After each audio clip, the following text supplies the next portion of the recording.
तर नमस्कार मित्रांनो, स्वागत आहे तुमचं आपल्याच मराठी यूट्यूब चॅनलमध्ये. आणि आज आपण एका महत्त्वाच्या बातमीबाबत जाणून घेणार आहोत. तर मित्रांनो, 349 महिलांची पुरुष म्हणून नोंद. लाडकी बहीण योजनेत मोठा धक्कादायक प्रकार समोर आला आहे. तर मित्रांनो, ई-के-वाय-सी प्रक्रियेत 85,000 महिलांच्या चुका, 78,000 दुरुस्त्या पूर्ण आणि उर्वरित महिलांच्या प्रशासनाचा शेवटचा इशारा. तर मित्रांनो, मुख्यमंत्री माझी लाडकी बहीण योजनेअंतर्गत जिल्ह्यातील ई-के-वाय-सी प्रक्रियेदरम्यान मोठ्या प्रमाणात झालेल्या त्रुटींच्या पार्श्वभूमीवर शासनाने दुरुस्तीसाठी 30 एप्रिलपर्यंत अंतिम मुदत जाहीर केली आहे. सप्टेंबर 2025 ते 31 डिसेंबर 2025 या कालावधीमध्ये ई-के-वाय-सी करताना सुमारे 85,064 महिलांकडून पर्याय निवडताना चुका झाल्याचे निदर्शनास आले होते. त्यापैकी 78,255 महिलांची दुरुस्ती अधिकृत पोर्टलवर पूर्ण झाली असून त्या महिलांचा योजनेचा लाभ पुन्हा सुरू करण्यात आला आहे. जिल्हा महिला व बालविकास अधिकारी कार्यालयाशी संपर्क साधलेल्या सर्व महिलांच्या के-वाय-सी दुरुस्त्या पूर्ण करण्यात आल्याची माहिती संबंधित प्रशासनाने दिली आहे. अद्याप दुरुस्ती न केलेल्या महिलांनी तात्काळ अधिकृत पोर्टलवर प्रक्रिया पूर्ण करावी किंवा नवीन प्रशासकीय इमारतीतील येथे संपर्क साधावा, असे आवाहन प्रशासनाच्या वतीने करण्यात आले आहे.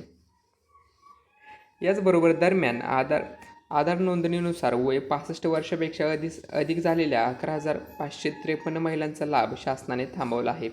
तसेच 21 वर्षाखालील 456 महिलांचा लाभही स्थगित करण्यात आला आहे.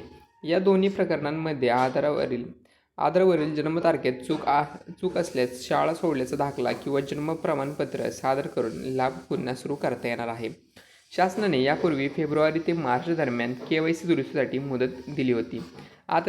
आता ती मुदत दिनांक 30 एप्रिल 2026 पर्यंत ही अंतिम संधी देण्यात आली असून ही सुविधा केवळ ई-के-वाय-सी करताना चुका झालेल्या महिलांसाठीच लागू असेल. ज्यांनी अद्यापही के-वाय-सी केलेली नाही त्यांना कोणतीही नवीन संधी देण्यात आलेली नसून त्यांचा लाभ थांबवण्यात आला आहे. प्रलंबित लाभार्थ्यांनी ई-के-वाय-सी तातडीने दुरुस्ती करून योजनेचा लाभ कायम ठेवावा, असे आवाहन जिल्हा प्रशासनाने केले आहे. याचबरोबर 349 महिलांची पुरुष म्हणून नोंद. तर मित्रांनो, 349 महिला लाभार्थ्यांच्या आधार कार्डमध्ये लिंग पुरुष अशी चुकीची नोंद आढळल्याने त्यांचाही लाभ रोखण्यात आला असून त्या महिलांनी तात्काळ आधार दुरुस्ती करून प्रशासनाशी संपर्क साधावा, असे प्रशासनाच्या वतीने करण्यात आले आहे.